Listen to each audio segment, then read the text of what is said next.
देवादिदेव श्री चिंतामणि पार्श्वनाथ भगवान की जय जय जय। संत शिरोमणि गुरु आचार्य श्री विद्यासागर जी महाराज की जय जय जय।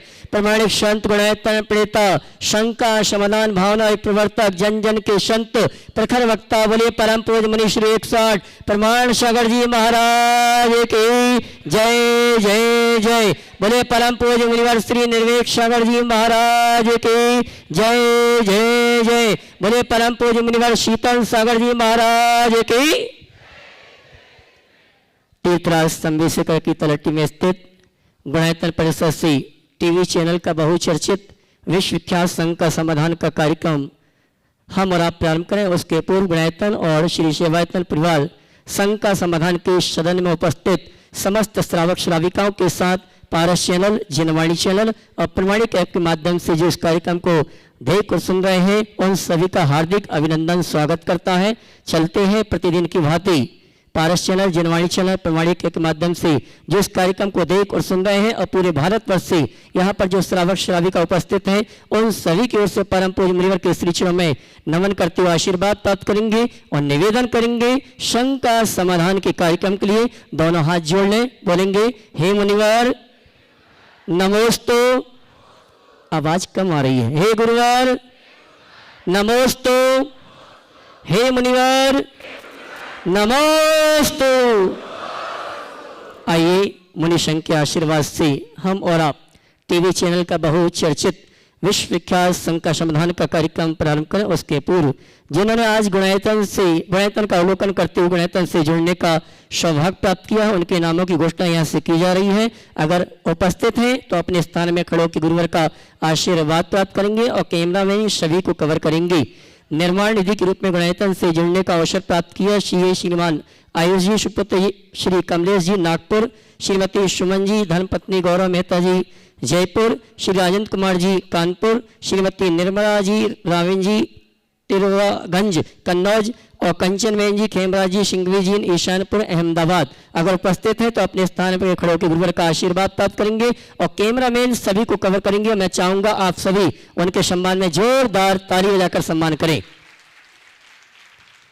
और आइए चलते हैं गुणायतन में स्वर्ण दान देकर जिन्होंने अपने जीवन को भविष्य को स्वर्ण रूप प्रदान किया है उपस्थित अगर हो तो अपने स्थान में खड़े होकर गुरुवर का आशीर्वाद प्राप्त करेंगे।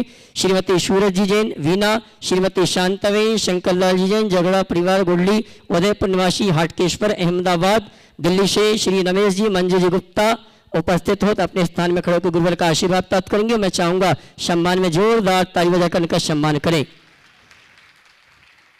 और आइए चलते हैं निर्माण सारथी के रूप में श्रीमती गीता जी पुत्र श्री आशीष जी सपरिवार फरीदाबाद हरियाणा और सूत्रधार के रूप में गुणायतन से जोड़ने का शुभारंभ प्राप्त किया है श्रीमती दिव्या जी धर्मपत्नी सौरभ जी सुशील जी, श्रीमती ममता जी न्यू दिल्ली। अगर उपस्थित हैं तो अपने स्थान में खड़े होकर गुरुवर का आशीर्वाद प्राप्त करेंगे। मैं चाहूंगा इनके सम्मान में आप जोरदार ताली बजाकर इनका सम्मान करें। और आइए चलते हैं मैं सम्मान सहित मंच पर आमंत्रित करूंगा उन परिवारों को जिन्होंने निर्माण सारथी सूत्रधार और गुणायतन ट्रस्टी के रूप में जोड़ने का अवसर प्राप्त किया है। श्रीमती गीता जी पुत्र श्री आशीष जी सपरिवार फरीदाबाद हरियाणा हमारे बीच उपस्थित हैं। वे आए परम पूज्य मुनिवर के श्री चरण में नमन करते हुए गुरुवंदना का सौभाग्य प्राप्त करेंगे। आइए मंच पर आइए और इनके सम्मान के लिए मैं आवाज दूंगा श्रीमती कीर्ति जी मेट्रो गुणायतन ट्रस्टी दिल्ली। वे आएंगी सम्माननीय श्रीमती गीता जी का सम्मान का कार्यक्रम संपन्न करेंगे। इसी क्रम में निर्माण सारथी के रूप में अगले पुण्यार्जक के नाम की घोषणा हो रही है। श्रीमान पदम कुमार जी, अनीता जी, पीओजी, साधना जी, राहुल जी, पारुल जी, पहल स्तुति लविश जैन बूंदी राजस्थान हमारे बीच उपस्थित है। मैं चाहूंगा मंच पर आए और गुरुवर का आशीर्वाद प्राप्त करें और इनके सम्मान के लिए मैं आवाज दूंगा हमारी गुणायतन के ट्रस्टी श्रीमान वास्तविद डॉक्टर पदम जी दिल्ली। ये आएंगे सम्माननीय पदम कुमार जी, अनीता जी बूंदी राजस्थान, उनका गुणायतन परिवार की ओर से सम्मान का कार्यक्रम संपन्न करें। मैं चाहूंगा आपकी तालियां अच्छी बजनी चाहिए।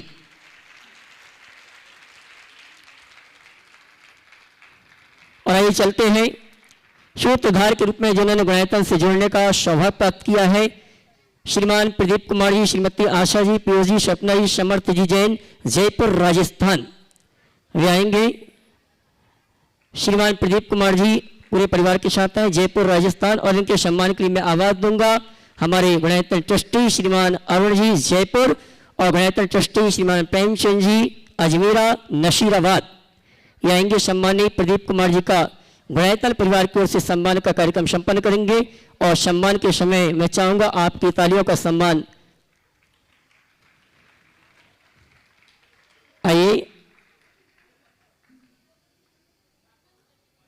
श्रीमान प्रदीप कुमार जी सब परिवार आए और इनके सम्मान के लिए मैंने आवाज दी गणतंत्र ट्रस्टी अरुण जी जयपुर और गणतंत्र ट्रस्टी श्रीमान प्रेमचंद जी अजमेरा नशीराबाद। और आइए चलते हैं गणतंत्र ट्रस्टी के रूप में जिन्होंने जुड़ने का सौभाग्य प्राप्त किया है, हमारे बीच नहीं है, लेकिन नाम की घोषणा जब करूं तो मैं चाहूंगा आपका सम्मान में तालियां जरूर बजना चाहिए। श्रीमान भूपेन्द्र जी, श्रीमती नीलिमा जी, शुभम जी, सम्यक जी दिल्ली, विजय भाई फोटो। इसी वर्ष इनके ज्येष्ठ पुत्र शुभम का चयन आईपीएस के रूप में हुआ और उन्होंने यूपीएससी में 152 नंबर रैंक प्राप्त की। इनके दूसरे पुत्र सम्यक आईआईटी दिल्ली में कंप्यूटर साइंस ब्रांच में 4th ईयर के स्टूडेंट हैं। ये दोनों भी गुरुदेव आपसे आशीर्वाद चाहते हैं, जोरदार इनके परिवार के लिए ताली बजाकर इनका सम्मान करें। और आइए चलते हैं हमारे बीच यहाँ पर उपस्थित नहीं है, मैं चाहूंगा नाम की घोषणा हो तो तालियां आप जरूर बजाएं। श्रीमान कल सेवायतन के ट्रस्टी बनने का अवसर प्राप्त किया था और आज गुणायतन के ट्रस्टी बनने का जिन्होंने सौभाग्य प्राप्त किया है श्रीमान राजन जी, श्रीमती मोनिका जी, दक्ष जी, यशिका जी न्यू दिल्ली हमारी उपस्थित नहीं, मैं चाहूंगा उनके सम्मान में आप जोरदार ताली बजाकर उनका सम्मान करें।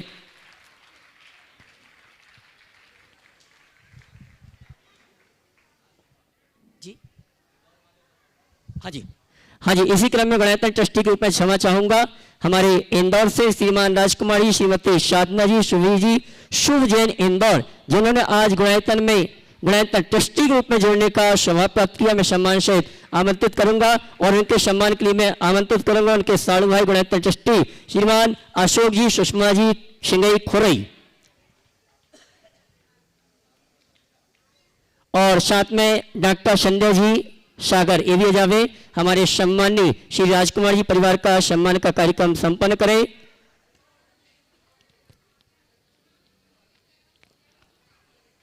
जी और आइए इसी क्रम में सम्मान के इसी क्रम में मैं आवाज दूंगा। आज हमने परम पूज मुनिवर निर्वेक सागर जी महाराज का दीक्षा महामहोत्सव का कार्यक्रम सानंद संपन्न किया हर्षोल्लास के साथ। आज मुनिवर निर्वेक सागर निवास की ग्रस्त अवस्था के परिवार के सदस्य यहाँ पर उपस्थित हैं। मैं सम्मान से आमंत्रित करूंगा हमारे मुनिश्री के भ्राता दीपक जी, भावना जी छिंदवाड़ा, कोमल जी विनीता जी कुंवरपुर, बबीता जी जबलपुर, सुनीता जी पिपरिया, ये आएंगे परम पूज मुनिवर के मुनि संघ के श्री चरणों में नमन करते हुए गुरुवर का आशीर्वाद प्राप्त करेंगे। दीपक जी, भावना जी छिंदवाड़ा, कोमल जी विनीता जी कुंवरपुर, बबीता जी जबलपुर, सुनीता जी पिपरिया आएंगे। परम पूज्य मुनिवर के श्री चरण में नमन करते हुए गुरुवंदना का सौभाग्य प्राप्त करेंगे और इनके सम्मान के लिए मैं आवाज दूंगा हमारे आशीष जी, अर्चना जी वेनाडा, गणतंत्र ट्रस्टी कोलकाता, ये आएंगे। सम्माननीय मुनिश्री निर्वेक सागर महाराज के ग्रस्त अवस्था के परिवार के सदस्यों का सम्मान का कार्यक्रम संपन्न करेंगे और मैं चाहूंगा इस परिवार के लिए आप जोरदार ताली बजाकर इनका सम्मान करें। आशीष जी, अर्चना जी आ जाएं। और आइए इसी क्रम में दीपक जी छिंदवाड़ा, भावना जी छिंदवाड़ा, अगर मेरी आवाज आप तक पहुंच रही तो मंच वाला जावे जी। चलिए आइए हमारे इस परिवार की तीनों बहनें उनका सम्मान का कार्यक्रम आशीष जी, अर्चना जी बनाड़ा संपन्न कर रहे हैं। मैं चाहूँ जोरदार कोमल भैया आप भी आ जावे, आइए, जो कि हमारे इस परिवार के जीजा जी हैं। और इसी क्रम में मैं गुरु भक्त परिवार के रूप में अनिल जी मशाला, विदिशा, व्रती श्राविका, उषा जी और प्रदीप अंजना जी खोरई, इनको आमंत्रित करूंगा। वे यहाँ परम पूज्य मुनिवर के श्री चरण में नमन करते गुरु वंदना का सौभाग्य प्राप्त करेंगे और इनके सम्मान के लिए मैं सम्मान सहित आवाज दूंगा हमारे गुणायतन के प्रशासक महोदय श्रीमान सिद्धार्थ जी आएंगे।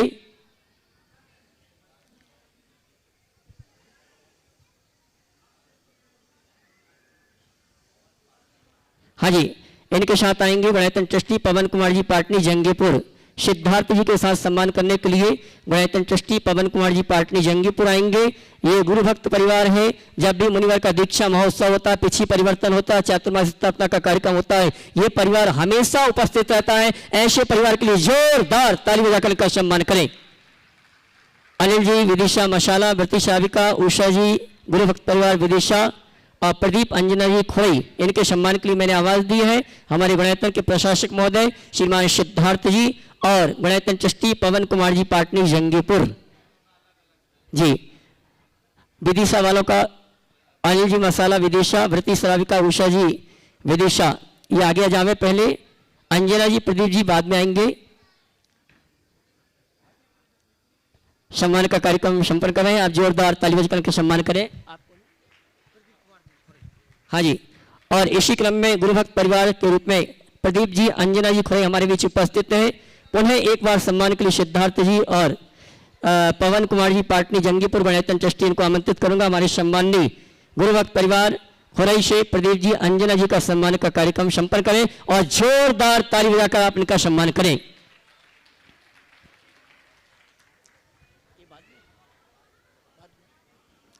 और आइए चलते हैं टीवी चैनल का बहुचर्चित विश्व विख्यात शंका समाधान का कार्यक्रम हम प्रारंभ करेंगे। और सबसे पहले शंका लेकर आए हैं हमारे गुणायतन ट्रस्टी राजकुमार जी साधना जी इंदौर। उसके बाद तैयार रहेंगे श्रीमान वैभव जी सरावगी पुरुलिया, श्रीमान राजकुमार जी साधना जी गुणायतन ट्रस्टी जो आज ही बने इंदौर। उसके बाद तैयार रहेंगे वैभव जी सरावगी पुरुलिया। नमोस्तु महाराज श्री, नमोस्तु नमोस्तु नमोस्तु। महाराज श्री, मेरी जिज्ञासा है कि पुरुषार्थ करने से फल की प्राप्ति होती है। ओम ओम ओम ओम। नमोस्तु महाराज श्री, नमोस्तु नमोस्तु नमोस्तु। महाराज श्री, मेरा प्रश्न है, पुरुषार्थ करने से फल की प्राप्ति होती है और फल को प्राप्त करने के लिए पुरुषार्थ करना पड़ता है, लेकिन जब भी हम धन को अर्जन करने जाते हैं तो हमारा धर्म छूट जाता है और हम धर्म करने जाते हैं तो धन का अर्जन रुक जाता है। तो ऐसा हम क्या करें कि हमारा दोनों ही स्मूथली चलता रहे? हमारे शास्त्रों में बताया कि धर्म करते हुए धन का अर्जन करना चाहिए। अगर आप धर्म करते हुए धन का अर्जन करते हैं तो आपको अलग से धर्म न कर पाने की कोई तो परेशानी नहीं होगी। धर्म करते हुए धन का अर्जन करने का मतलब क्या है? नीति न्याय से धन अर्जन करो, किसने मना किया? वो भी तुम्हारा धर्म है। अर्थोपार्जन नहीं, अर्थ पुरुषार्थ का उपदेश दिया। अर्थ पुरुषार्थ का मतलब है धर्म से नियंत्रित अर्थ का अर्जन, अर्थात अर्थ अर्जन करो पर अनर्थ से बचकर, अधर्म ना करो, हो गया आपका काम। इसलिए घबराइए नहीं। शास्त्रों में 6 कर्म गृहस्थों के बताए हैं, उसमें एक अर्थोपार्जन का भी कर्म है। इज्जा के बाद वार्ता है, पूजा के बाद पैसा कमाना है। समझ गए? इज्जा, वार्ता, दत्ती, स्वाध्याय, संयम और तप, ये 6 कर्म हैं। तो उसमें दूसरे नंबर पर वार्ता है। जीविकोपार्जन के बिना गृहस्थी नहीं चलेगी, पर जीविका हो कैसी? सम्यक आजीविका, ये ध्यान रखें। श्रीमान वैभव जी सरावगी पुरुलिया और राजकुमार भी। हाँ बोल लो। छोटा सा प्रश्न था, आजकल के बच्चे धर्मवान की जगह कर्मवान बन रहे हैं। हाँ। और दानवान की जगह दयावान बन रहे हैं। उनको लोगों के प्रति करुणा तो है, लेकिन कई बार वो मंदिर के लिए जैसे दान देते हैं तो उनको अच्छा नहीं लगता है कि जो जिनको ज़रूरत है उनके लिए दो। तो कुछ ऐसा कुछ करा जाए कि धर्म भी चलता रहे और दया उनके प्रति हो, कि उनको काम मिले और व्यापार भी करें और उनको आगे बढ़ने का मौका मिले। देखिए, आपका सवाल बहुत अच्छा। धर्मवान बनने की जगह कर्मवान और दानवान बनने की जगह दयावान। देखिए, कर्मवान होना बुरा नहीं है, बस खटकर्म से बच जाए, सत्कर्म करे।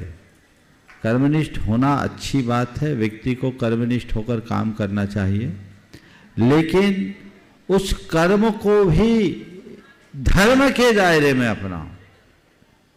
जो बच्चे कहते हैं हम तो केवल कर्म पर भरोसा रखते हैं, उनको ये बात समझना चाहिए कि मैं जिस कर्म की बात कर रहा हूं उसकी भी कोई बैकिंग है। वो बैकिंग किसकी है? पुण्य की है। वो पुण्य कहाँ से आता है? वो तुम्हारे धर्म से आता है। इसलिए धर्म को किसी भी परिस्थिति में भूलना नहीं चाहिए। जब हम धर्म को याद करके चलेंगे तभी हम कर्म को पूरा कर पाएंगे। और दयावान बनो, पर दया भी तभी कर पाओगे जब दान करोगे। व्यक्ति के हृदय में जब तक परमार्थ का बोध नहीं होता तब तक वे अपने जीवन में परिवर्तन नहीं ला सकते। तो परमार्थ बोध के साथ यदि धर्म का कार्य करने लगेंगे तो दयाशील भी रहेगा और दानशील भी रहेगा। दया अल्पकालिक परिणति है और दान पूरे जीवन के लिए होती है, जिससे भव का उद्धार होता है। हमें इसका ध्यान रखना चाहिए। नमस्ते गुरुभाई। नमस्ते। बेहोजी शरागी पुरलिया। संत शिरोमणि आचार्य मुनिवर विद्यासागर महाराज की जय जय जय। मुनिवर प्रमाण सागर महाराज सीधे की सवाल जय। करिए। महाराज जी, मुझे बहुत परेशान थी मैं महीने 2 महीने से। मैं ये बात अच्छी तरह से जानती हूँ कि हमारे जैन साधुओं की तपस्या बिल्कुल बहुत ज़्यादा गुणगान है, उनकी तुलना में कुछ भी नहीं है। बट महाराज जी, अभी महीने 2 महीने पहले एक चीज़ सुनने को आई थी। हमारे जैन साधु की जो हत्या कर दी गई थी उससे मन बहुत ज़्यादा विचलित हो गया था। मतलब हम लोग अपनी परेशानियों में मंदिर जाते हैं, साधुओं के पास जाते हैं तो मन बिल्कुल घबरा सा जाता है कि हमारी रक्षा का क्या। तो कृपया मार्गदर्शन करिए कि हम अपने मन को कैसे देखिए, समझाएं। आपका नहीं, सारी दुनिया का मन विचलित हुआ, चूंकि ये घटना बड़ी हृदय विदारक थी। तो ये विचलित होना स्वाभाविक है, लेकिन भ्रमित होना अच्छी बात नहीं। आपके मन में जो भ्रम उत्पन्न हुआ कि जब साधु ही सुरक्षित नहीं तो हमारी सुरक्षा कैसे होगी, हम अपनी रक्षा के लिए साधुओं के पास जाते हैं, अब हम किसके पास जाए? नहीं, एक बात सदैव ध्यान में रखना कि साधु तुम्हारी रक्षा नहीं करते, भगवान भी किसी की रक्षा नहीं कर सकते। मरने से कोई किसी को नहीं बचा सकता। बस साधु के पास जाओगे तो मरने के डर से बच जाओगे, मृत्यु के आतंक से बचोगे। साधु तुम्हें अमरत्व का पाठ पढ़ाते, उसके लिए जाओ। जहाँ तक बात है रक्षा की, तो शास्त्रों को खोल कर देखो, जितने उपसर्ग साधुओं पर हुए हैं उतने किसी पर नहीं। और मैं अक्सर कहता हूँ, कसौटी पर सोने को कसा जाता है, पीतल को नहीं। परीक्षा साधुओं की होती है, डाकुओं की नहीं। उपसर्ग साधुओं पर आते हैं, डाकुओं पर नहीं। और परीक्षा सतियों की होती है, वेश्याओं की नहीं। ये तो होगा। शास्त्रों में देखो, आज तो बहुत कम उपसर्ग है। चौथे काल में कितना भयानक भयानक उपसर्ग होता था। गज कुमार मुनिराज को याद करो, जिनके सिर पर जलती हुई सिगड़ी जला दी गई। कितना भयानक उपसर्ग। गुरुदत्ता जी पंच मुनि राजों को धुआं में बिल्कुल घुट घुट कर मरने को बाध्य कर दिया गया। अगमपलादिक 700 मुनि को कैसे कितना दारुण कष्ट दिया गया है ना। तो साधुओं पर कष्ट आता, खुद पारसनाथ भगवान पर कितना कष्ट आया, आया कि नहीं आया। और तुम उन्हीं पारसनाथ के चरणों में जाते हो, तुमसे लागी लगन ले लो अपनी शरण, पारस प्यारा मेटो जी। तो पारसनाथ भगवान के जीवन चरित्र को ठीक तरीके से समझो और ये तय करो कि जीवन का मर्म क्या। परम पूज्य बस, से आशीर्वाद आगे। चाहूंगा ऑनलाइन प्रश्न के लिए। उसके बाद तैयार रहेंगे दिनेश जी भोपाल, मुनिवर श्रीमती सालू जी जीजन टीकमगढ़ आपके श्री चरण नमन करते हुए आशीर्वाद प्राप्त करना चाहती हैं। उनकी शंका है, किसी महिला की माँ उसके साथ उसके ससुराल में रहती है और वहीं पर उसका स्वर्गवास हो जाता है, तो उस महिला और उसके परिजनों को कितने दिन का सूतक लगेगा? महाराज जी, स्वर्गीय महिला के पुत्र जीवित हैं और आर्थिक रूप से बहुत संपन्न भी हैं, तो उनको सूतक लगेगा या नहीं? क्योंकि महिला उनके साथ नहीं रहती थी और उनके घर की शुद्धि आदि करने की जरूरत है या नहीं? और महिला के स्वर्गवास के बाद लोक व्यवहार की शुद्धि का शांति विधान आदि काम बेटे को करना चाहिए अथवा बेटी को? महाराज जी समाधान करने की कृपा करें। देखिए, ये बड़ा विचित्र प्रकार का सवाल है। सवाल मुझे जहाँ तक समझ में आ रहा है केस कुछ उल्टा है। ऐसा दिख रहा है कि कोई माँ है जो अपनी बेटी के पास रह रही है और बेटे संपन्न होने के पास भी पास में नहीं। सवाल है बेटी अपनी ससुराल में है, सूतक माँ का लगेगा नहीं लगेगा। बेटी जिस दिन विदा हुई उस दिन उसका गोत्र बदल गया तो बेटी को सूतक तो शास्त्र के हिसाब से नहीं लगेगा, एक दिन का सूतक माना जाएगा। लेकिन अब क्रियाकर्म कौन कर रहा उस पर डिपेंड करेगा। आजकल बेटियां मुखाग्नि देने लगी, पता नहीं इस प्रकरण में क्या हुआ, क्रियाकर्म किसने किया। तो मैं कहता हूं यद्यपि शास्त्र में ऐसा कुछ नहीं है, पर अगर बेटी मुखाग्नि दी है तो वो तो बेटा ही बन गई, फिर पूरा सूतक मानना चाहिए। अगर मुखाग्नि दी है तो फिर वो बेटा बन गई। यद्यपि मैंने आपसे कहा शास्त्र में इस विषय में कुछ नहीं है। शास्त्र के अनुसार बेटी के पास अगर माँ बाप भी रहे तो उसको उसका सूतक नहीं लगता, मात्र एक दिन का सूतक लगता है। पर ऐसे समय में हमें अपने भाई बंधुओं को बुलाना चाहिए, जोड़ना चाहिए, और जो हमारी कुल की परिपाटी है जिसके आधार पर पगड़ी आदि का दस्तूर होता है उसको निभाना चाहिए, और बेटों को बुलाकर प्रेरणा देकर उनके दायित्व का बोध कराना चाहिए ताकि कुल परंपरा आगे बढ़े और धर्म की परिपाटी चलते रहे।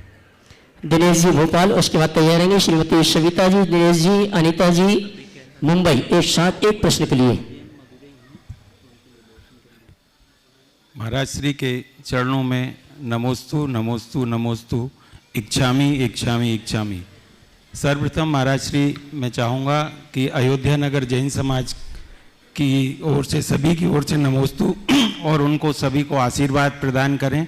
आपके द्वारा भूमि पूजन पश्चात आचार्य विद्यासागर सभागार निरंतर अपनी प्रगति की ओर है और कार्यक्रम पूरा जोरों से चल रहा है। करो सीधे भैया, इतना समय महाराज श्री आजकल जिस तरह से ये जैन धर्म के प्रति अन्य धर्मों का जो परेशानी पैदा की जा रही है अन्य धर्मों के द्वारा, या अन्य लोग जैन समाज के लिए अपनी इच्छाएं नहीं रखते हैं अच्छी, उनके लिए ऐसा क्या किया जाए या उनको क्या आदेश दिया जाए? देखो ऐसा है, अगर कोई व्यक्ति जैन धर्म के प्रति अच्छे भाव नहीं रखते तो पहले तो हमें उनके प्रति माध्यस्थ होना चाहिए, और दूसरा हमें ऐसे लोगों को जैन धर्म के मर्म का बोध कराना चाहिए। अगर उनके हृदय में हम जैन धर्म की सच्ची समझ विकसित कर दें तो मेरा पक्का विश्वास है कि जिन लोगों को हम ये मानते हैं कि आज जैन धर्म से दूर है वे लोग पक्के जैन बन जाएंगे। हमें जैन धर्म के महात्म को, जैन धर्म के मूलभूत स्वरूप को लोगों तक पहुंचाने की आवश्यकता है। नमस्ते महाराज। श्रीमती सविता जी, दिनेश जी मुंबई और अनीता जी मुंबई। गुणायतन प्रणोता, गुणायतन प्रणेता, भावना योग के प्रणोता और प्रमाण। सीधे सवाल करो। महाराज जी, कुछ दिन पहले बम्बई के नंदन वन में हमारी योगा क्लास वालों का जाना हुआ। वहाँ पर शंका समाधान की जानकारी हमने वहाँ के आचार्य महाप्रज्ञ महास्मरण जी को दी और उनको बताया कि हमारे प्रमाण सागर महाराज जी कहते हैं कि अभी मतदान होने वाला है, कोई भी पंथ का हो, जैनी हो, उनको जैनी लिखना है और संस्कृत भाषा के जानकार हैं। उन्होंने आपकी बात को पूरी सहमति के साथ में प्रदान किया और आपको मंगलकारी भावनाएं भेजी हैं। महाराज जी, हमारी शंका है कि पिछले 4-5 सालों से हम भावना योग कर रहे हैं, जो भी हमारी शारीरिक मानसिक व्याधियाँ आई हैं उससे हमेशा दूर हुई हैं, और अभी एक समस्या से हम बुरी तरह जूझ रहे हैं कि हमारे स्पाइन कार्ड में गैप है। कुछ डॉक्टर कहते हैं गैप है, किसने कहा नस दबी हुई है। हमारे लड़के ने हर शहर, बड़े बड़े शहरों में डॉक्टरों को दिखाया, सबने ऑपरेशन बताया, किंतु महाराज जी आज की तारीख में हम कुछ दवा नहीं खा रहे हैं, बहुत श्रद्धा भक्ति के साथ में भावना योग करते हैं और एक्सरसाइज कर रहे हैं। आपका आशीर्वाद मिले महाराज जी। मैं ऑपरेशन कराना नहीं चाहती हूँ, ये भी हम समस्या से परे। आशीर्वाद है, अगर ऐसी आपकी व्यवस्था है और आपको लग रहा है कि अब आवश्यकता नहीं है तो कर सकते। और महाराज जी, इससे पहले हर समस्या का समाधान हमारा भावना योग से हुआ, आध्यात्मिक और बहुत सुंदर, बहुत सुंदर। चलिए और आइए चलते हैं, आपकी तालियों का जोरदार सम्मान चाहूंगा। जोरदार ताली बजाएं पहले आप भारतवर्षीय दिगंबर जैन महासभा के नेतृत्व में एक सवाल और है। महाराज अनिता जी। नमोस्तु नमोस्तु नमोस्तु। मेरी 3.5 साल की पोती है, वो छोटा छोटा त्याग करती रहती है। अभी उसने रात्रि भोजन का भी त्याग किया था, कभी आलू का भी त्याग कर देती है, तो उसको हाँ। पुण्य लगेगा कि नहीं? बिल्कुल उसको प्रेरित कीजिए, आशीर्वाद। चलिए आगे। और ये चलते हैं भारतवर्षीय दिगंबर जैन महासभा के नेतृत्व में लगभग 7,500 यात्री पूरे भारतवर्ष से यहाँ पर उपस्थित हुए हैं। मैं चाहूंगा हमारे दिगंबर जैन महासभा के समस्त पदाधिकारियों के लिए जोरदार तालियों से उनका सम्मान करें। और आइए मैं क्रम से आमंत्रित करूंगा सर्वप्रथम श्रीमान श्रीमती संरक्षक गजराजी गंगवाल, अध्यक्ष भारतवर्षीय दिगंबर जैन महासभा और सह निर्देशक गुणायतन, वे आएंगे परम पूज्य मुनिवर के श्री चरण में नमन करते हुए गुरु वंदना का सौभाग्य प्राप्त करेंगे। और उनके सम्मान के लिए मैं सम्मान से आमंत्रित करूंगा गुणायतन के कोषाध्यक्ष श्रीमान एल साहब, गुणायतन के सीओ साहब श्रीमान सुभाष जी आएंगे। हाँ जी, एनएलजे साहब में हमारे सम्मानीय गजराज जी गंगवाल, दिल्ली शहर निदेशक गुणायतन, जो कि अध्यक्ष हैं भारतवर्षीय दिगंबर जैन महासभा के, हमारे उपस्थित हैं, जिनके नेतृत्व में पूरे भारतवर्ष से लगभग 7,500 यात्री तीर्थराज संदेशिकर की वंदना करने के लिए आए हैं। जोरदार तालियों का सम्मान करें। आइए, और इसी क्रम में सम्मान सहित आमंत्रित करूंगा दिल्ली से श्रीमान पवन जी गोधा, हमारे उपस्थित हैं, जिन्होंने पूरी यात्रा की संयोजना की, हमारे बीच उपस्थित हैं। और इनके सम्मान के लिए मैं आवाज दूंगा हमारे गुणायतन के प्रशासक महोदय श्रीमान सिद्धार्थ जी, श्रीमान संरक्षक राजेश जी रतलाम, ये आएंगे। सम्माननीय श्री पवन जी गोधा दिल्ली, पवन जी प्रीति जी गोधा दिल्ली हमारे बीच उपस्थित हैं। मैं चाहूंगा जो यात्री कम से कम इनके लिए सम्मान में ताली तो बजाएं, जिन्होंने पूरी यात्रा की संयोजना की है। और इसी क्रम में महिला सम्मान के लिए मैं आमंत्रित करूंगा श्रीमती कीर्ति जी मेट्रो, वे आए और हमारी श्रीमती प्रीति जी का गुणायतन परिवार की ओर से सम्मान का कार्यक्रम सम्मान करें। इसी क्रम में अगले सम्मान के लिए आमंत्रित करूंगा श्रीमान विजय जी चांदीवाले दिल्ली, श्रीमान विजय जी चांदीवाले दिल्ली शायद उपस्थित नहीं है, उनके सम्मान में जोरदार तालियों से उनका सम्मान करें। इसी क्रम में श्रीमान निशांत जी दिल्ली, निशांत जी दिल्ली, जो कि हमारे पवन जी गोदा और गजराज जी के साथ मिलकर पूरी यात्रा में व्यवस्था में सहयोग प्रदान कर रहे हैं। ऐसे हमारे निशांत जी के लिए जोरदार तालियों से उनका सम्मान करें। और इनके सम्मान के लिए मैं आवाज दूंगा गुणायतन ट्रस्टी श्रीमान विजय जी एडवोकेट, वे आएंगे। हमारे सम्माननीय निशांत जी का सम्मान का कार्यक्रम गुणायतन परिवार की ओर से संपन्न करेंगे और आपका तालियों का सम्मान चाहूंगा निशांत जी के लिए। और आइए इसी क्रम में मैं आमंत्रित करूंगा दिल्ली से ही निशांत जी पहुंचे, सिद्धार्थ जी पहुंचे हमारे निशांत जी का सम्मान करने के लिए।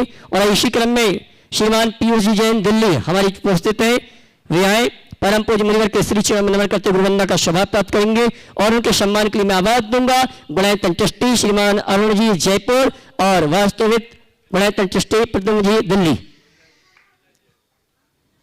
आइए विजय जी आ गए क्या? आइए साहब, चलिए श्रीमान पीयूष जी दिल्ली,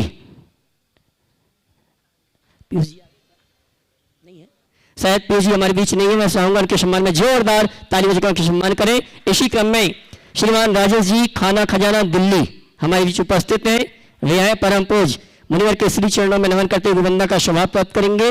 श्रीमान राजेश जी खाना खजाना दिल्ली शायद हमारे बीच उपस्थित नहीं है, मैं चाहूंगा उनके सम्मान में जोरदार ताली बजाकर उनका सम्मान करें। और आइए इसी क्रम में दिल्ली से ही श्रीमान ज्ञानचंद जी, ज्ञान जी काला हमारे बीच उपस्थित हैं। श्रीमान ज्ञान जी काला है क्या साहब? संकेत कर दें हाथ लाके, आइए साहब। और इनके सम्मान के लिए मैं आवाज दूंगा हमारे श्रीमान विजय जी एडवोकेट गुणायतन ट्रस्टी, लिखा लिखा लिखा। इसी क्रम में अगले क्रम में सम्मान के लिए आमंत्रित करूंगा हमारे आदिनाथ चैनल के श्रीमान श्रोमणी संरक्षक गुणायतन राजेश जी आदिनाथ चैनल दिल्ली, वे आएंगे परम पूज्य मुनिवर के श्री चरणों में नमन करते हुए गुरुवर का आशीर्वाद प्राप्त करेंगे। और उनके सम्मान के लिए मैं आवाज दे रहा हूं गुणायतन ट्रस्टी श्रीमान प्रेमचंद जी अजमेरा नशीराबाद जी, श्रीमान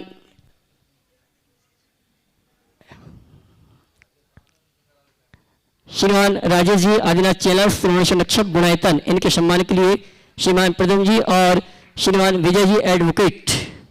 इसी क्रम में ज्ञान जी काला दिल्ली आज शायद हमारे बीच उपस्थित नहीं है, उनके सम्मान के लिए जोरदार तालियों से उनका सम्मान करें। और इसी क्रम में ईशल करंजी से महावीर जी काशलीवाल, राजेश जी का सम्मान। श्रीमान अरुण जी गुणायतन ट्रस्टी जयपुर वे आएंगे। हमारे सम्माननीय श्री संरक्षक राजेश जी आदिनाथ चैनल और श्रीमती अर्चना जी वेनाडा, उनको आमंत्रित करूंगा महिला सम्मान के लिए, जल्दी आए। और इसी क्रम में मैं आमंत्रित करूंगा ईशल करंजी हमारे बीच उपस्थित हैं श्रीमान महावीर जी काशलीवाल, वे आएंगे। परम पूज्य मुनिवर के श्री चरण नमन करते हुए वंदना का सौभाग्य प्राप्त करेंगे और उनके सम्मान के लिए आवाज दूंगा हमारे गुणायतन के प्रशासक महोदय श्रीमान सिद्धार्थ जी कानपुर।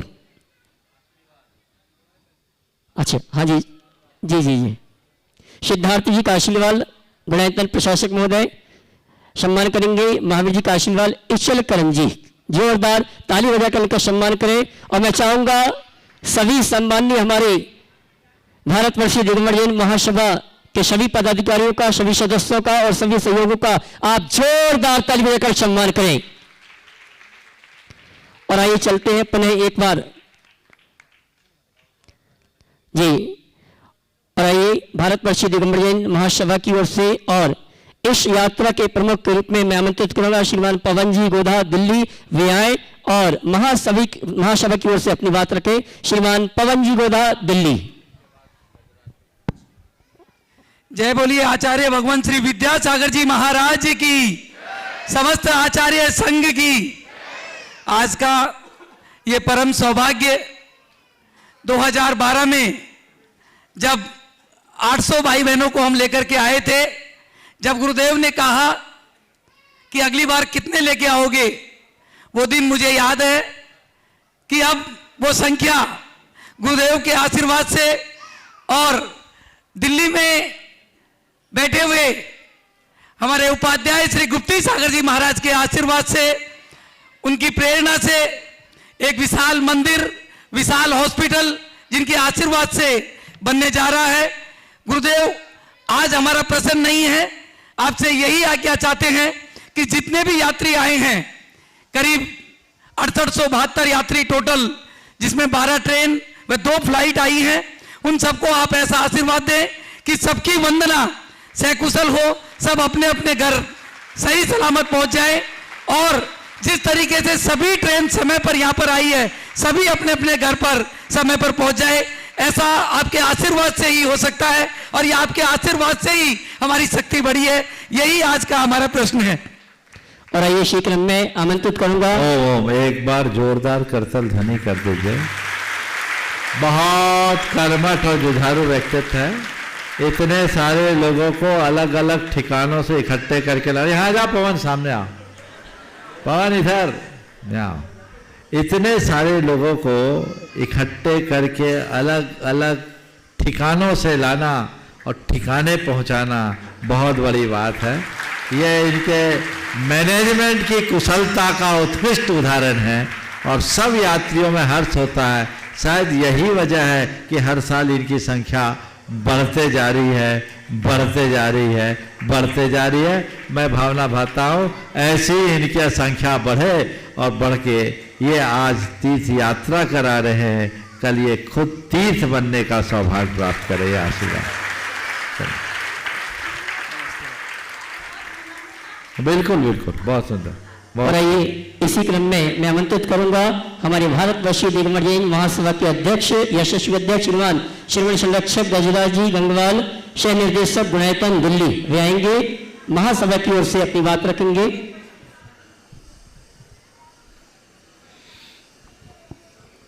ऊपर आ जाए।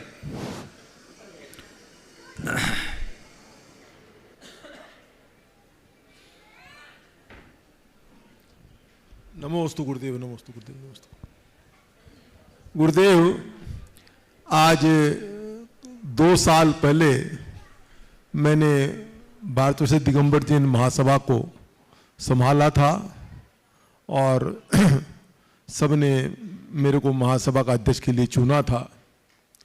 लेकिन गुरुदेव आज स्थिति यह है, मैं आपके सामने सच्चाई वर्णन करना चाहता हूँ कि किसी भी आदमी का, ये महासभा एक इतना बड़ा संगठन है जो कि 128 साल पुरानी संस्था है, लेकिन पद लेकर के लोग कार्य करना नहीं चाहते।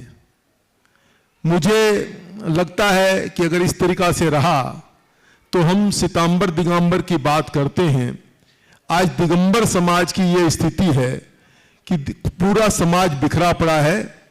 मन में एक विचार है कि समाज को संगठित कैसे किया जाए, क्योंकि आने वाला समय अगर हम संगठित नहीं हुए तो हमारे शास्त्रों को, हमारे तीर्थों की रक्षा कैसे होगी।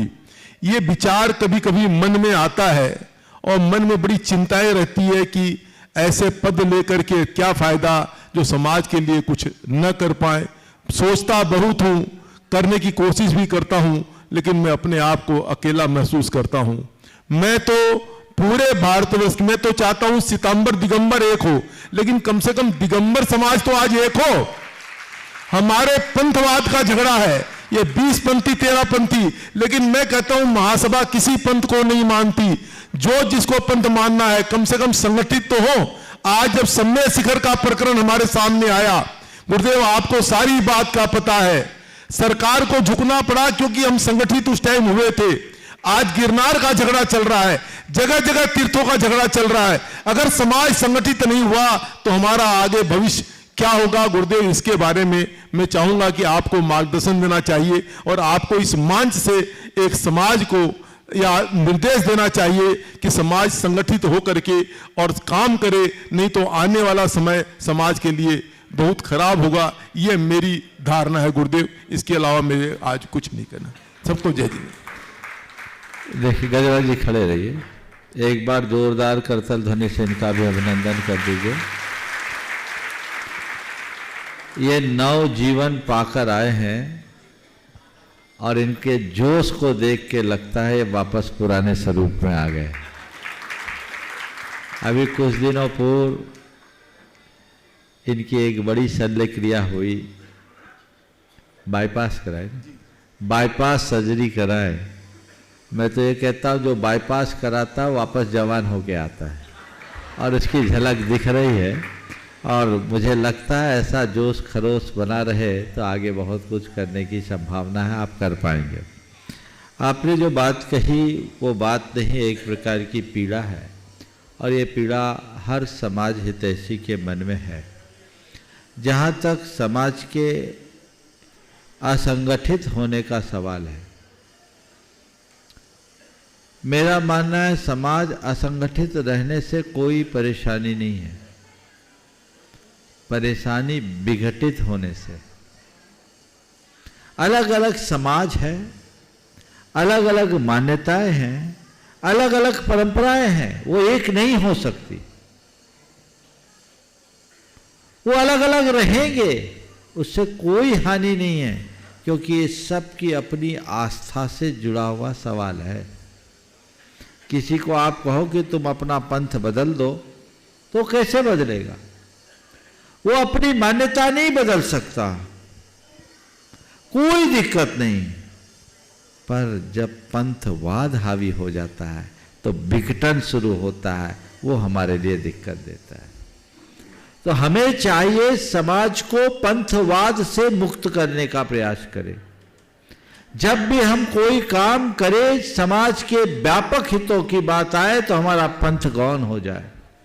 मेरा पंथ मेरे मंदिर, मेरे उपाश्रय, मेरे पूजा स्थल और मेरे घर तक सीमित होगा।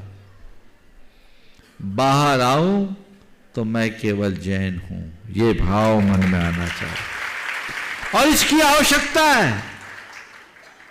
तुम्हारी जो श्रद्धा है, जो मान्यता है, जो धारणा है तुम पालो, पर अपनी मान्यता दूसरों को थोपने की कोशिश मत करो।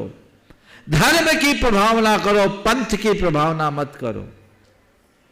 आज लोग धर्म को तो भूल गए, पंथ की प्रभावना करने में लग गए और ये पूरी ताकत इस कार्य में लगा रहे, कैसे हम 13 पंथी को 20 पंथी या 20 पंथी को 13 पंथी बना दे, कैसे दिगंबर को श्वेतांबर या श्वेतांबर को दिगंबर बना दे। अरे इतनी ताकत आपस में बदलने में लगाने की जगह कैसे हम दूसरों को जैन बना दे, इसमें लगा दे तो जीवन बदल जाए।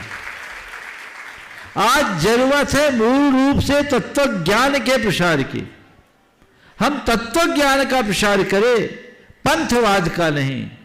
बहुत खुशी है मुझे कि महासभा की बागडोर आप जैसे कर्मठ, लगनशील और व्यापक दृष्टिकोण रखने वाले व्यक्तित्व के कंधों पर है। जब आप महासभा के अध्यक्ष बनकर आए थे तब भी मैंने कहा था, अब मुझे उम्मीद दिखती है कि महासभा बन पाएगी, क्योंकि इतने 25-30 वर्षों तक तो महासभा एक धारा की सभा बनी हुई थी, जिससे समाज में बिखराव आया, महासभा की शाख गिरी। आज उस शाख को फिर से प्रतिष्ठित कीजिए। एक लक्ष्य, एक ध्येय हमारा होना चाहिए, वह है तत्व की प्रभावना, धर्म की प्रभावना। वो आज समय की मांग है। व्यक्ति के हृदय में तत्व ज्ञान का प्रकाश फैले और वो धर्म प्रभावना करते हुए आगे बढ़े, तो वो हमारे जीवन की एक बड़ी उपलब्धि हो सकती है। मुझे उम्मीद है। और गजराज जी एकदम आगे बढ़िए, नई सोच लेकर चलिए। और आप बोलते हैं पद पर बैठ जाते हैं, समय नहीं देते, ऐसे लोगों को पद पर बिठाओ मत। छाट के कार्यकर्ताओं को लो। हमारे समाज में एक कमी है, हर गांव शहर के 2, 4, 10 नाम लोगों के जबान पर रटे होते हैं, उनको पदों पर लाद देते हो। उनको करना कुछ नहीं है, जब तक पद नहीं मिला तब तक एक्टिव होते हैं। छांटिए, संधान कीजिए, अच्छे कार्यकर्ताओं को, कर्मठ, निष्ठावान, जुझारू लोगों को जोड़िए। आज उनका कोई अभाव नहीं है। आज वे लोग बड़े बड़ी कंपनियों में अपनी एक अलग पहचान बना रहे, परचम लहरा रहे। मुझे उम्मीद है वे समाज के क्षेत्र में भी आएंगे तो बहुत अच्छी भूमिका निभा सकते हैं। लेकिन ऐसे लोगों को अवसर ही कहाँ मिलता। इस सभा में बहुत सारे ऐसे लोग होंगे जिनको कोई अवसर नहीं मिलता। मैं अपने पिछले 30-35 सालों के अनुभव में ये देखा हूँ, हर जगह ऐसे लोग होते और मेरी नज़र ऐसे लोगों पर होती है। मैंने उनको छाट कर जब आगे लाया तो सब ने अपने आप को साबित किया कि हम काम कर सकते हैं। तो हमें ऐसे लोगों को छाटना है, काम करने वालों को छाटना है और उनको आगे बढ़ाने की बात करना है। जिनका कोई पुराना बैकग्राउंड हो उनको लो, ये कोई जरूरी नहीं। जिनमें प्रतिभा हो उनको आगे लो, जिनमें क्षमता हो उनको आगे बढ़ाओ। देखिए कैसा काम होता है, एक इशारे पर काम करेंगे लोग। और ऐसे बंधे बंधाए हमारे जो बड़े बड़े पुराने मुकद्दम, बुंदेलखंड में ऐसे लोगों को मुकद्दम बोलते हैं, उन्हीं के ऊपर डिपेंड रहोगे तो आपका हाल यही होगा। वो आपकी भी नहीं सुनेंगे, शायद भोग भी रहे होंगे तो वो किसी की नहीं सुनेंगे। ऐसे लोग जो इशारे पर चले और अच्छे भाव से यदि व्यक्ति चलता है तो पीछे कारवां बनता है। समझ गए? बहुत बहुत आशीर्वाद है। लगिए, आज समाज को इसकी बहुत जरूरत है। आप जैसे कर्मठ जुझारू लोगों के नेतृत्व की जरूरत है। आप संभालिए और मुझे पूर्ण उम्मीद है कि ऐसा सब कुछ घटित होगा। चलिए अगली शंका लेकर आ रहे हैं श्री संरक्षक राजेश जी अग्रवाल, रतलाम, अरुण जी, मनीष जी, जयपुर। एक शंका के लिए उसके बाद तैयार रहेंगे इचलकरंजी से श्रीमान ऋषभ जी काशीवाल।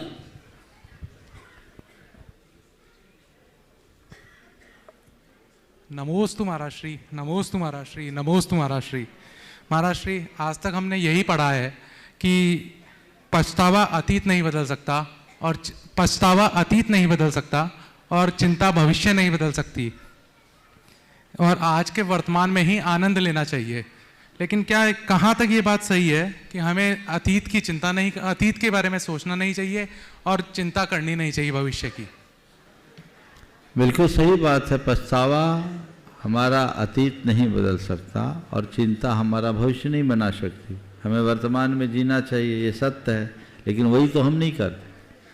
सबको पता है क्या करना चाहिए और क्या नहीं करना चाहिए। विडंबना तो यह है कि इतना पता होने के बाद भी लोग वही करते हैं जो नहीं करना चाहिए। तो हमें चाहिए कि जो हमें पता है हम उसका अनुसरण करें, अनुकरण करें और जीवन का पथ उस अनुरूप बढ़ाने की कोशिश करें। लेकिन महाराज श्री चिंता तो फिर भी रहती है हमेशा। चिंता को मिटाने के लिए चिंतन का रास्ता अपनाओ, तत्व ज्ञान का आलम्बन लो, चिंता मिटेगी। अगर हमारी सोच सकारात्मक हो, कर्म सिद्धांत पर विश्वास हो, यथार्थ मूलक दृष्टि हो, तो हमारे मन में कभी चिंता हावी नहीं हो सकती। ऋषभ जी का आशीर्वाद इचल करण जी, उसके बाद सम्मान सहित आवाज दूंगा मुनिश्री निर्वेक शरण महाराज की ग्रस्त अवस्था की भतीजी कुमारी प्रज्ञा जैन छिंदवाड़ा।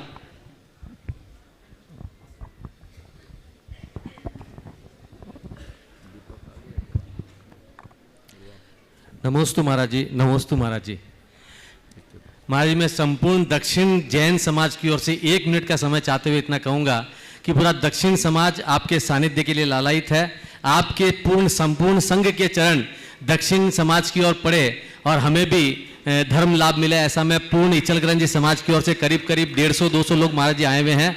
हम ये चाहते हैं कि आपका वहाँ एक बार विहार हो और हमको सानिध्य मिले। सिर्फ 1-2 पंक्तियों के साथ, गुरुदेव बहुत कुछ पाया मैंने, बस आपको पाना बाकी है। यूं तो घर में कुछ कमी नहीं, बस आपके चरण पड़ना बाकी है, ऐसा हमें लाभ मिले।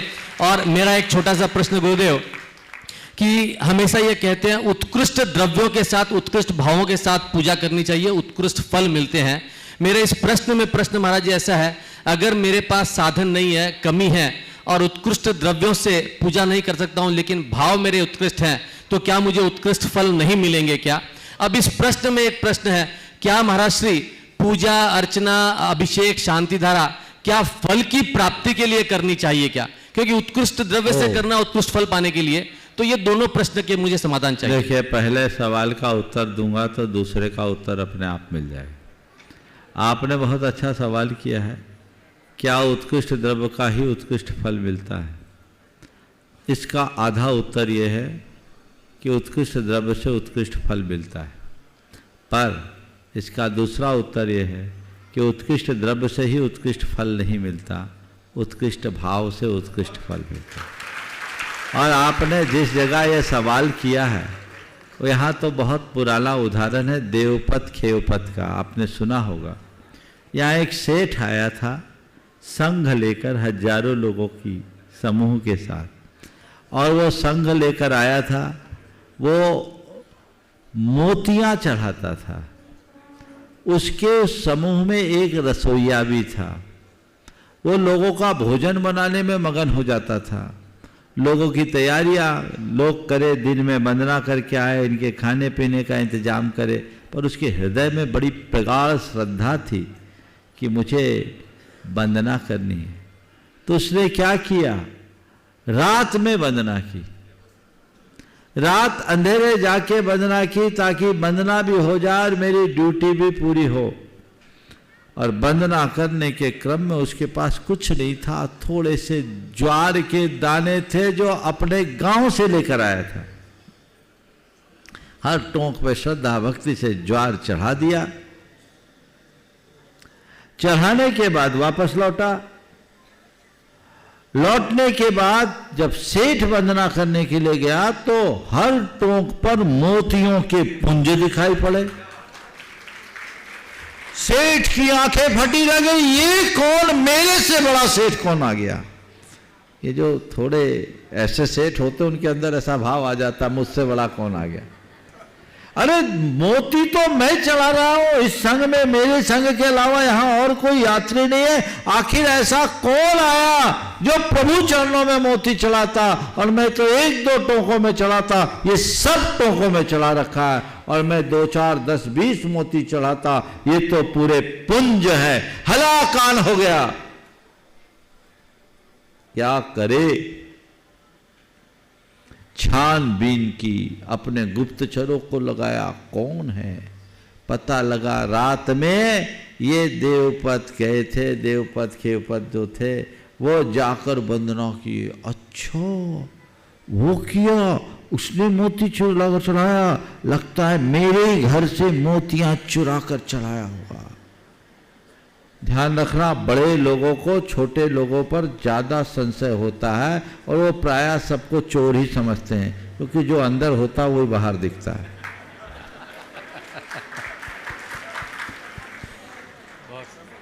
उसने उसको बुलाया, बोले तुम बंधक ले गए थे। बोले क्या चढ़ाया था? बोले मेरे पास है क्या, मेरे पास ज्वार के दाने। मैं झूठ बोलते हो, तुमने मोतिया? हजूर मैंने मोती की शक्ल नहीं देखी, मोतिया मेरे पास होती तो आपकी चाकरी काहे करता। तुमने क्या चढ़ाया? बोले ज्वार चढ़ाया। देखा तो उसके जेब में ज्वार के कुछ दाने भी थे। बोले अच्छा, ज्वार चढ़ाए तो मोती बन गए, उसका दिमाग चकराया, वो सारा दृश्य दिखने लगा। बोले मेरे सामने चढ़ा के दिखाओ। सेठ गया, उसके सामने देवपत्नी ने जब ज्वार चढ़ाए, देखते ही देखते मोती में परिवर्तित हो गए। सेठ का अभिमान गल गया, वो चरणों में गिर गया। मैं तो कहने को सेठ हूं, पर सच्चे अर्थों में सच्चा सेठ तू है, क्योंकि तू भगवान का सच्चा भक्त है। तो मैं समझता हूं भावों में अगर उत्कृष्टता है तो द्रव्य अनुत्कृष्ट होने पर भी उत्कृष्ट फल देगा, और भावों में अनुत्कृष्टता है तो उत्कृष्ट द्रव्य का भी कोई फल नहीं मिलेगा। तो ऊंचे भावों के साथ ऊंचा द्रव्य चढ़ाओ। जब तुम सब काम ऊंचा करते हो तो भगवान के नाम में नीचा काम क्यों? कपड़े ब्रांडेड चढ़ाओगे और मंदिर के चावल अलग लाओगे। कपड़े तो ब्रांडेड पहने हो, जूता ब्रांडेड, चश्मा ब्रांडेड, घड़ी ब्रांडेड, सब ब्रांडेड। अब भगवान के पूजा के चावल ले आओ, पूजा के बादाम ले आओ, पूजा की सुपारी ले आओ। तो ये तुम्हारे भावों के दारिद्र्य को प्रकट कर रहा है कि नहीं? तो मरे भाव से काम करोगे तो मरा फल मिलेगा। समझ गए? अब दूसरा सवाल है, फल पाने के लिए चढ़ाए या नहीं चढ़ाए? तो मैं बोलता हूं अपने भाव को सफल बनाने के लिए चढ़ाओ, फल तो अपने आप मिल जाएगा। क्या बात है, धन्यवाद। भाव को सफल बनाओ। भगवान के चरणों में ये पुंज चढ़ाकर मैं अपने आप को कृतार्थ कर रहा हूं, बाकी चीजें तो अपने आप प्राप्त हो जाएगी। मैं निवेदन करना चाहूंगा, शंका समाधान के इस सदस्य में जितने भी श्रावक श्राविका बैठे अपने मोबाइल सेट नेट बंद कर दें, सीधा प्रसारण में प्रॉब्लम आ रही है। मैं निवेदन करना चाहूंगा अपने अपने नेट कनेक्शन बंद कर दें प्लीज। और आइए अगली शंका के लिए मैं आमंत्रित करूंगा कुमारी प्रज्ञा जैन छिंदवाड़ा, उसके पूर्व दीपक जी और भावना जी छिंदवाड़ा, उनको आमंत्रित करूंगा जो हमारे मुनिश्री के ग्रस्त अवस्था के परिवार के भैया भाभी हैं। मंच पर आए, परम पूज्य मुनिवर के श्री चरण में नमन करते हुए गुरुवंदना का स्वभाव प्राप्त करें। उनके सम्मान के लिए मैं आवाज दूंगा सिद्धार्थ जी और कीर्ति जी मेट्रो। हाँ, जब हाँ जी, वो आ रहे तब तक सवाल। प्रज्ञा जी छिंदवाड़ा, उसके बाद तैयार रहेंगे हमारे ऑनलाइन शंका समाधान के स्थायी महेंद्र जी एन पत्रकार इंदौर। हाँ, जब तक आ रहे तब तक सवाल करो। हाँ, गुरुवर के चरणों में नमोस्तु नमोस्तु नमोस्तु क्षाई महर्षि। महर्षि, मेरी जिज्ञासा ये है कि पुरानी पीढ़ी और आज की पीढ़ी के विचारधारा काफ़ी अलग होते हैं, जिसके कारण वो सामंजस्य नहीं बैठा पाते हैं। तो उसमें हम ऐसा क्या करें, मतलब इस कारण ना वो हमारी भावनाएं समझ पाते हैं ना हम कई बार। तो ऐसा हम क्या करें कि हम दोनों एक दूसरे को समझ पाएं। और कई माँ बाप जो एक कहानी सुनाता हूँ। दो व्यक्ति एक जंगल में जा रहे थे। एक अंधा था, एक अंधा था और दूसरा पंगु था। अब क्या हुआ, जंगल में आग लग गई। अंधा जिधर भागे उधर झुलसे। पंगु बेचारा चारों तरफ आग देख रहा था पर भाग नहीं पा रहा था, उसे बड़ी तकलीफ थी। दोनों झुलस रहे थे। तभी दोनों ने आपस में विचार किया। अब पंगु ने अंधे से कहा कि देख भाई, तेरे पास सबल पैर है, मेरे पास पैर नहीं, और मेरे पास आँख है, तेरे पास आँख नहीं। अगर ऐसे ही रहेंगे तो दोनों मर जाएंगे। तो एक काम कर, अंधे ने कहा मैं तुझे अपने कंधे पर बिठा देता हूँ, तेरे पास आँख है तो मुझे इशारा करते जाना, मैं चलता जाऊँगा, हम भी बच जाएंगे, तुम भी बच जाओगे। दोनों को प्रस्ताव समझ में आ गया। अंधे ने अपने कंधे पर पंगु को बिठा दिया। पंगु इशारा करता रहा अंधा चलता रहा। दोनों उस वन से बाहर निकल गए, सुरक्षित बाहर आ गए। मैं इस कहानी के माध्यम से केवल इतना ही कहना चाहता हूँ, आज की नई पीढ़ी के पास शक्ति है पर समझ की कमी है, अनुभव के अभाव में, और पुरानी पीढ़ी के पास समझ है, अनुभव है, पर शक्ति की कमी। तो मैं इसे दूसरे शब्दों में कहूँ, नई पीढ़ी अंधी है और पुरानी पीढ़ी पंगु है। यदि पुरानी पीढ़ी के लोग, नए पीढ़ी के लोग अगर पुरानी पीढ़ी को अपने कंधे पर बिठा दे तो दोनों सलामत पहुंच जाएंगे। हमें चाहिए नई पीढ़ी की शक्ति का हम आकलन करें, उन्हें प्रोत्साहन दें, और नई पीढ़ी को चाहिए कि वह पुरानी पीढ़ी के अनुभवों का लाभ उठाए, उन्हें बहुमान दे। हाँ। दीपक जी और भावना जी छिंदवाड़ा मंच पर आ जावे। अगले प्रश्न के लिए महेंद्र जी पत्रकार इंदौर, उसके बाद तैयारी दर्शना जी परेश है मुंबई। हाँ दीपक जी जल्दी आइए, बोलिए आपसे। पूज्यवर नमस्तु। पूज्यवर, आज परम पूज्य आचार्य भगवान का जन्मदिवस है। इसी प्रसंग से संबंधित मेरी शंका है। वैसे तो हमारे आचार्य भगवान को कई उपमाएं उपाधि सभी से प्राप्त हुई, लेकिन परम पूज्य आचार्य भगवान को श्रमण परंपरा का संवाहक कहा जाता है। इस संवाहक शब्द से क्या आशय होगा, कृपया मार्गदर्शन कीजिए। देखिए, एक बार इस महेंद्र भाई के लिए जोरदार करतल ध्वनि कर दीजिए। ये जब ऑनलाइन प्रश्न होते हैं तो प्राय इनके रोज ही सवाल आते हैं, खासकर कोविड के काल में इनके सवाल को लोगों ने खूब सुना है। आज शायद पहली बार मेरे पास पिछले साल भी आए थे, बहुत सुंदर।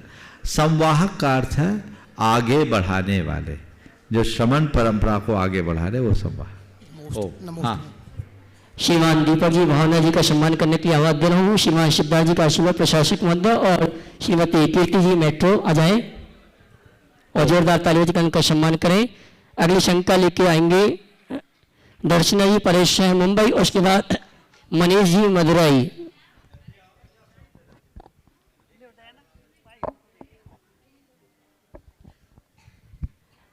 दर्शना जी परेश है मुंबई, उसके बाद तैयार रहेंगे मनीष जी मदुरई।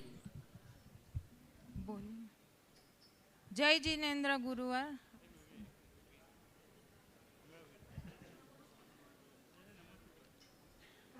गुरुवर के चरणों में नमोस्तु नमोस्तु नमोस्तु, इच्छामि इच्छामि इच्छामि।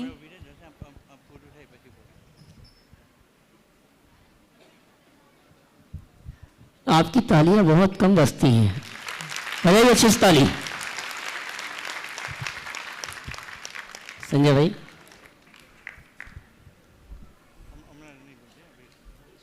ओह, देखिए, एक बार जोरदार करतल ध्वनि से इस परिवार का अभिनंदन करें।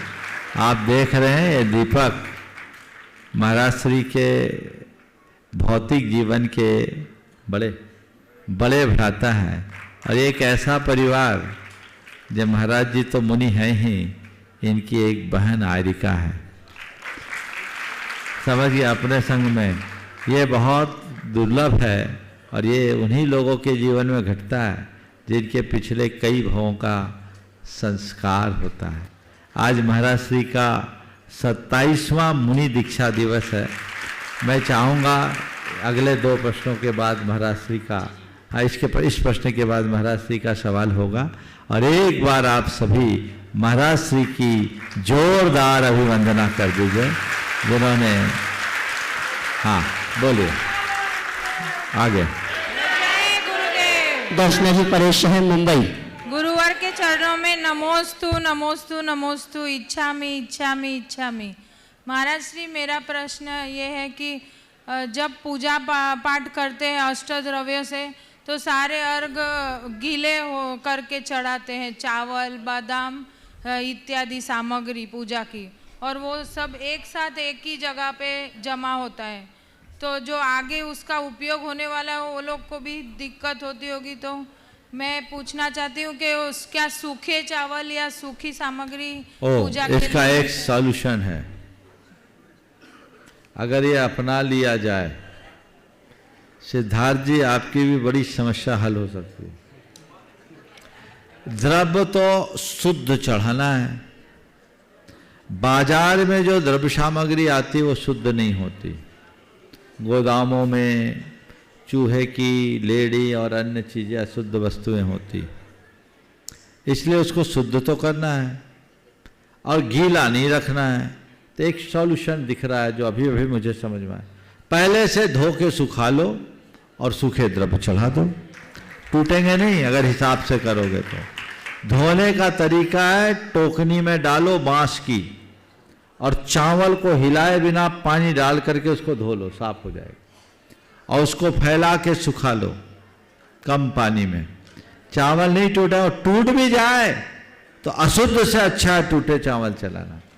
ये काम किया जा सकता है अगर धो करके सुखा लिया जाए तो। और अभी मुझे कुछ इशारा दे रहे थे, पोंछ ले। जैसा बहुत से लोग बरसात के दिनों में आहार के टाइम में गेहूं नहीं सूख पाता तो पोंछ के काम चलाते हैं, तो पोंछने का भी एक विकल्प हो सकता है, गीले कपड़े से पोंछना, सूखे कपड़े से नहीं, हल्की। और उनको सुखा लो और सुखा के आप अपनी सारी द्रव्य सामग्री रखो। सिद्धार्थ जी, इस बार के विधान से ये काम कीजिए, एक अच्छी शुरुआत होगी और आपका टेंशन कम हो जाए। है टाइम, अभी से करो। देखो कितना, अभी तो धूप बहुत अच्छी निकल रही है। थोड़ी मशक्कत होगी, मशक्कत नहीं होगी ना, बस आप जैसे कर्मठ आदमी के लिए मशक्कत है ही नहीं। एक बार सिद्धार्थ जी के लिए जोरदार करतल ध्वनि। बंधुओं, ये बहुत कर्मठ कार्य करता है, गुणायतन में अपना तन मन धन सब कुछ अर्पित कर रहे हुए हैं। रिटायरमेंट के बाद ये गुणायतन को अपनी सेवाएं दे रहे हैं, प्रशासक हैं और गुणायतन के सारे मिसलिनियस कार्य को ये देते हैं और वो निस्वार्थ। आप प्रशासक नाम सुन करके ये मत सोचना कि ये कोई यहाँ पगार लेते हैं, ये देते हैं, लेते नहीं हैं। ऐसे कर्मठ, और ये गुणायतन की विशेषता है कि यहाँ ऐसे लोग ही सारा काम कर रहे हैं। और गजराज जी, यहाँ जितने को बिठाया है ना, उनमें वो कोई नहीं है जो कभी समाज में नाम चीनते हैं। यहाँ वे लोग हैं जिनको कोई पहचानता नहीं था और आज इनने अपने कर्म से अपनी पहचान बनाई है। ये परंपरा हमें आगे बढ़ानी चाहिए। बोलिए। आइए चलते हैं आप सभी की ओर से परम पूज्य मुनिवर निर्वीक शंकर जी महाराज से निवेदन, जिनका आज हम 27वां मुनि दीक्षा महामहोत्सव हर्षोल्लास के साथ मना रहे हैं। निवेदन करूंगा अगली शंका के लिए। मुनिश्री को नमोस्तु करते हुए, आज हम सबका सौभाग्य है कि इस पंचम काल में भी चतुर्थ काल जैसी चर्या पालन करने वाले आचार्य गुरुवर हमें मिले और उनके सानिध्य में उनके कर कमलों से दीक्षा प्राप्त करके संयम पथ पर बढ़ने का सौभाग्य मिला। पूज्य मुनि श्री 35 वर्ष हो गए गुरु महाराज के सानिध्य निर्देशन में अपने संयम का पालन कर रहे हैं। मुनि श्री ने बहुत निकट से रह कर के गुरु जी के सानिध्य में सिद्धांतों का अध्ययन किया तो साथ साथ समय सार के मर्म को भी समझा। अभी चर्चा के दौरान पूज्यश्री बता रहे थे कि कुंद कुंद वांग्मय पर लेकर के महाराज श्री ने चातुर्मास में बहुत अच्छा उद्बोधन इस समाज के लिए दिया था। मुझे एक संस्मरण याद आ रहा है, जब हम रामटेक में थे ब्रह्मचारी अवस्था में और आचार्य के साथ जंगल जा रहे थे और लौट करके जब आए, हमने उनसे अपना कमंडल मांगा आचार्य का कि हम उसको धो करके रख दें। तो आचार्य पहले कमंडल तो दे दिया, मुस्कुरा के बोले कि सुनो, कुंद कुंद के मुनि बनना है। अब कुंद कुंद के मुनि बनना, उसी समय हम 92 में प्रवेश हुआ था और ये 93-4 की बात है। कुंद कुंद के मुनि बनना समझ में नहीं आया। फिर भी आचार्य के शब्दों को सुनकर के भावना ये रहती है कि कुंद कुंद के मुनि बनना है। तो वास्तव में आपने चूँकि कुंद कुंद के बांग्मय पर जो सारभूत सबको समझाया है, हमें भी ऐसा सार समझा दे कि आचार्य के इन वाक्यों को हम सार्थक करें और कुंद कुंद के मुनि बन करके अपने गुरु का नाम रोशन कर सकें। नमोस्तु महाराज जी। देखिए, महाराज जी ने बहुत ही उत्तम भाव प्रकट किए हैं। अब महाराज जी मुझसे कह रहे कि कुंद कुंद के मुनि बनने के लिए मुझे मार्गदर्शन दे। जब उदाहरण सामने है तो मार्गदर्शन देने की जरूरत है। महाराज श्री को 26 वर्ष पूरे हो गए आज 27वें वर्ष में प्रवेश हुआ। और हमारा तो जब संघ में आए तब हम बाहर थे। 1993 में जरूर गुरु चरणों में थे, ये ब्रह्मचारी थे, तो बस वही थोड़ा बहुत परिचय था। अभी पिछले शीतकाल में जब महाराज जी यहाँ आए प्रशांत सागर जी महाराज के साथ, तब 1.5 महीना लगभग साथ रहे, और अभी ये चातुर्मास के 4 महीने हो गए। गुरु के पास से साथ में मैंने इन्हें देखा। ये बड़े सरल, निष्प्रही और अपने कार्य में लीन रहने वाले साधक हैं। आचार्य कुंद के साधक की यही पहचान है, जो अपनी साधना से प्रयोजन रखे और जो भी काम करे वो निमित्त मान करके करे, अपनी मर्यादा के भीतर रहते हुए काम करे, सब में रहे, निज में रमे। यही हमारे जीवन की साधना का सुफल है। गुरुदेव कुछ ऐसा ही रूप हम सब में देखना चाहते हैं। वे तो नेमा उम्र में एक बार कहा था उन्होंने 1999 में कि जब मैं तुम लोगों को देखता हूँ तो मुझे तुम लोगों के भीतर आचार्य कुंद की छवि दिखती है, मन हर्षित हो उठता है। तो यही छवि हम लोगों को अपने अंदर मेंटेन करके रखना चाहिए। जब तक हम अपने स्वरूप का बोध नहीं रखेंगे तब तक अपने जीवन में कुछ नहीं कर सकेंगे। महाराज श्री के इस दीक्षा दिवस पर मैं सुबह तो दे ही दिया, अभी फिर से अपनी, आप सबकी और जितने घरों में बैठकर सुन रहे हैं उन सब की ओर से बहुत बहुत शुभकामनाएं दे रहा हूं कि ये इसी तरह मोक्ष मार्ग में आगे बढ़ते हुए अपने जीवन को सफल करें और हम लोग भी अपने जीवन के सार को पा सके। बोलिए परम पूज्य आचार्य गुरुवर श्री